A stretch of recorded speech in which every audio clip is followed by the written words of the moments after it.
I saw this in the World Economic Forum and I had to talk about it because it's such a clear indicator of the drastic shift in society, not that we're facing in the future and generally down the road, but that is actually happening right now. It's actually taking place. And if you like your doctor and want to keep him, you're going to love this. So this was on wefforum.org. That's the Davos site, the Davos Elite. And it was written by Ida Auken, a member of parliament in Denmark. And I checked, and as far as I could find, she hasn't been to Bilderberg or anything like that. But again, she's a member of the Davos Elite. We are 7 billion people now on the planet. We're going up to 9 billion.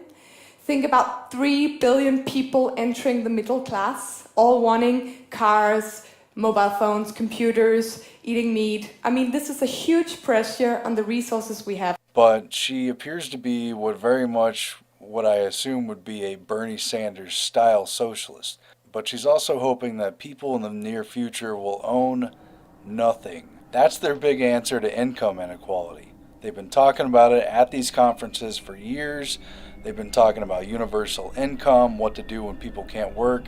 And their answer is people of the future will own nothing. The Davos Elite, preparing for their annual confab next month, have acknowledged the growing problem of the underman who's threatened by the rising cost of living, discouraged by the lack of better paying opportunities overall, and all the other factors that go into living in the society that we've been in. And the answer of the 1%, and those even fewer who could be counted among the billionaires of the planet who own more than anyone else listed in the phone book, and their answer is that we should own nothing at all. And we talked a lot about the smart city, how much that's being used for control, but this goes beyond anything. It's straight into Marxist serfdom, actually without the problem of work and without the problem of the working man's struggle. So it's neo-feudalism, but with a new twist. Here's how it goes. Here's what Ida Auken wrote in her column for Davos.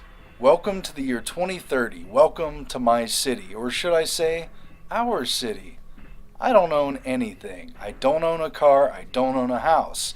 I don't own any appliances or any clothes. I sound like I'm from a Dr. Seuss novel. It might seem odd to you, but it makes perfect sense for us in this city. Everything you considered a product has now become a service. We have access to transportation, accommodation, food, and all the things we need in our daily lives.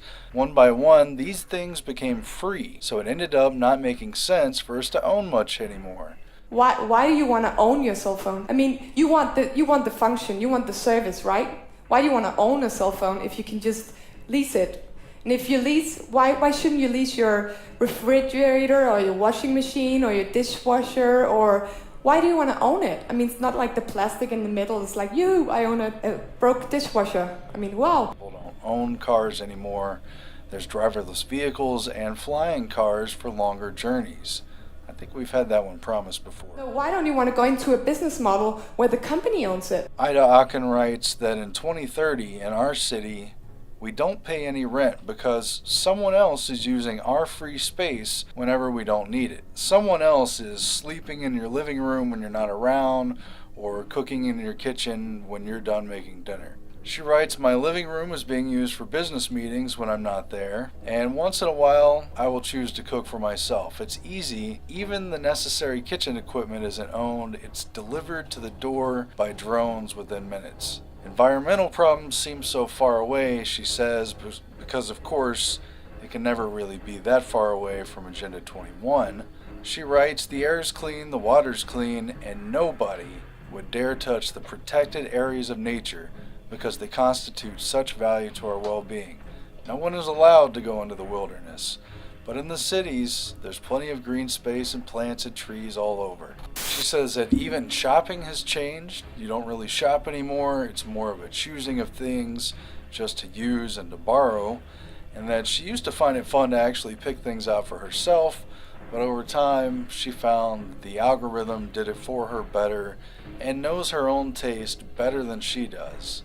And there's a flashback, of course, when AI and robots took over so much of our work. His name is Mr. Machine. We suddenly had time to eat, to sleep well, to spend time with people. And instead of working, there was thinking time, creative time, and development time. but for a time everything was just entertainment. She laments those who lost their way, who decided it was too much, all this technology, those who felt obsolete and useless when robots and AI took over. It sounds like Davos watched our film, which, by the way, you can watch on Amazon Prime, and now they're writing about it, and now it's really happening in the world that we live in.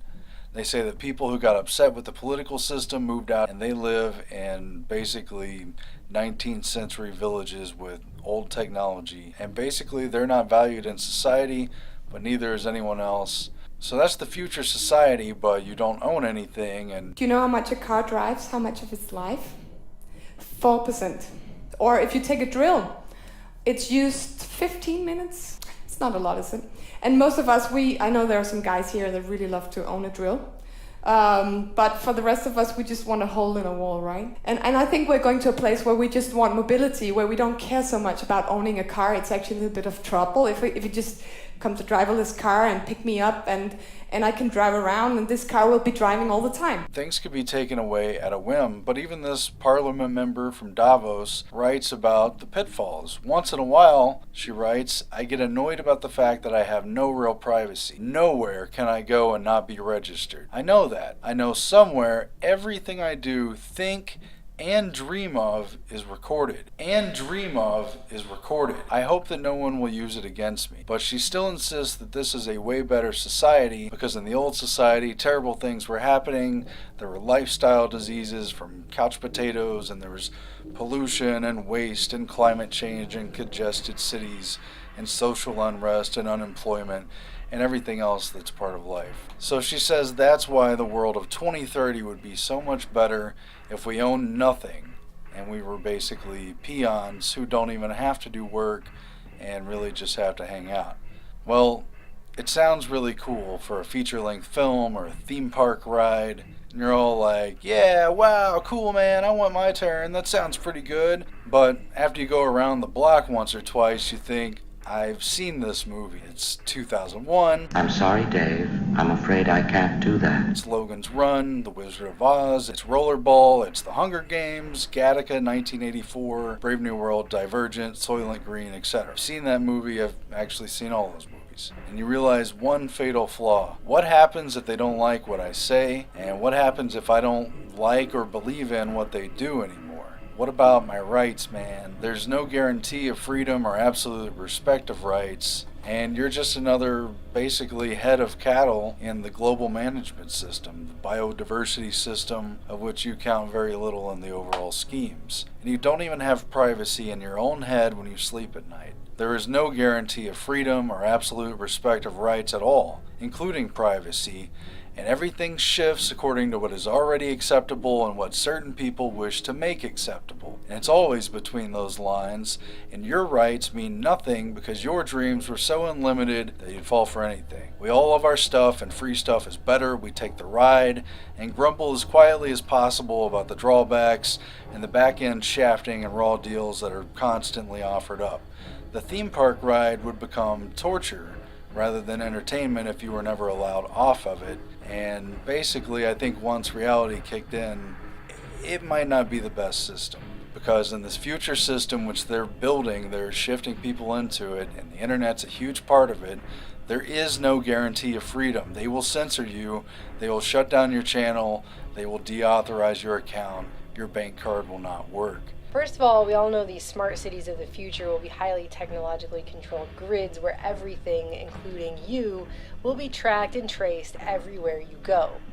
Some people chuckle when you bring up Mark of the Beast, but there will be some kind of chip or digital tattoo or some kind of thing that will be required for you to move about in this city, to travel, to engage in commerce, and just think about it. Right now we've already been upgraded to a chip system in our credit cards where we're getting used to seeing a chip every time we pay for something. Just follow that out to its logical conclusion. Davos, Bilderberg, George Soros, United Nations, all these other elites and foundations are really pursuing universal basic income, which essentially makes the government your boss and leaves you completely dependent on it for everything. And it's no joke to say that in a society like that, if you don't follow the rules, they can turn your access off like Sandra Bullock's life in the movie The Net. And those rules, by the way, might start out at an acceptable point that seems reasonable, but just consider all of the constraints they can put on you and yours and how you live your life in the interest of the public good in our collective city of 2030. Mandatory vaccinations, for example, and medical treatments. Your health, including mental, will be considered community property in a place like this. For two, the entire city will obviously be a gun-free zone. Or, maybe they decide nobody's gonna eat red meat anymore except once a year on your birthday. The United Nations came out and said that red meat's bad for you, so maybe they'll just make sure no one can even have that. You just don't even get access to it. Really, basically just any rule they decide to make, if you're in this system and economically dependent upon it, you're giving yourself up to the whims of the collective. Maybe they outlaw homeschool. Or maybe they force everyone to get up and exercise at 8 a.m. every morning because it's good for you and because obesity is now considered a disease. And think about it, with Obamacare, they've already got everyone paying an individual shared responsibility payment if you don't buy their health insurance. There's no limit to the number of things that they will be able to control in a society where the majority of everyone owns nothing and is completely dependent on the government for everything that they do get. So how much more of a leap is it to say these kinds of things, right? Maybe they, mandate some sort of antidepressant in the water, for the good of society, keep everyone real happy and chilled out. Sounds loony. It sounds like Brave New World. Well, so did the suggestion of the future these people are creating right now once upon a time. But they're talking about it like this is a real possibility that they're actually working towards. If you think about it, the younger generations have been socially engineered to live in this society. To not say anything that's going to offend someone else because they might get triggered, and everyone should have a safe space. These kids have been engineered not to buy houses, not to buy cars, not to get married, not to have families, and really not to be able to find their way out of a paper bag without Googling it first. They have become totally dependent on the internet and computers for the majority of their existence. Back when we were kids, for example, we couldn't wait to turn 16 and get our driver's license because that meant freedom. But larger and larger portions of millennials are still living with their parents at age 30 now. They don't even know what freedom is anymore. They don't even have the same concept of freedom or privacy. Privacy doesn't even exist for these kids. They have always lived their lives sharing everything about themselves on the computer, filming themselves all the time and being filmed all the time, and that's just normal to them. So the privacy concept is being quashed anyway. This is why Bilderberg asked a couple years back, does privacy exist? It was a rhetorical question because they know that privacy has already been extinct for a while. And these millennials have been engineered for this exact smart grid city, where everything, right down to the trash can, will have sensors in it so the proper authorities can be alerted in real time if you don't recycle properly for the good of the planet. We've already shown you guys before in reports about the smart city. Everything in your house will be connected to the internet. It will be sending out signals in real time, data about everything you're doing in your house, what you're eating, how much energy you're using, water, just pretty much everything, so that it can be tracked and monitored and they can make sure you stay within your quota. And if you turn up the air conditioning a little too high in the summer, they'll make sure and turn it down for you. You'll really have no control over your life at all. You will be part of this collective system. And the society these people are pushing us towards is a dystopic nightmare that's already happening in slow motion. You won't even be able to sleep at night in your own bed, because it won't be your bed, and have privacy in your own brain. So I guess count me as one of those poor saps that became obsolete and is living out in the wild like a crazy person in a tree or whatever. That's fine. Like how I'm gonna live in this crazy ass society that they're suggesting. I can't even fathom it. It sounds insane. Car share for a long time was a problem because people left stuff in the cars and it was a little bit disgusting. But now, you rate people, so you don't leave stuff in the car, you just behave better. So the information technology has made it much more easy to share things. And again, we talked about all this stuff, all these themes come up in our film Obsolete, which we're just trying to talk about this stuff. The end of the need to work for a living and the institution of the universal basic income concept. It sounds good and it makes sense in many regards. It sounds like a better system, but it is fundamentally flawed and therefore doomed. Can somebody pass me a roll of toilet paper and help me order some kitchen materials? What Maybe about a your own breakfast underwear? bowl. Do you own your own underwear? You don't even own your own clothes.